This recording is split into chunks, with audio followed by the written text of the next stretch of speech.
আহা, বলো না যুবক, কতদিন হয় বলতেও পারো না ফজরের ওয়াক্ত কখন, ফজরের সূর্য কেমন, ফজরের হাসি কেমন, ফজরের বরকত কেমন।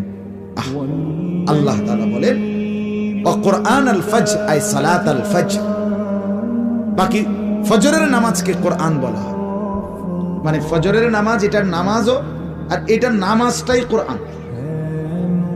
তাফসিরে লিখছে মানে হলো এই ফজরের নামাজ যেন কোরআনুল কারীমের লম্বা তেলাওয়াত দিয়ে মোড়াইয়া প্যাকেটিং করিয়া ফজরের নামাজ দেওয়া হয়েছে। ফজরের নামাজ যেন কোরআন মোড়ানো, কোরআন দ্বারা প্যাকেটিং করা। এই জন্য ফজরের নামাজের তেলাওয়াত কোরআন শরীফ লম্বা হয়, লম্বা হয় না? হ্যাঁ, লম্বা তেলাওয়াত। স্বাভাবিক যেই কোনো ইমাম 4 ওয়াক্ত নামাজের চাইতে ফজরের ওয়াক্তে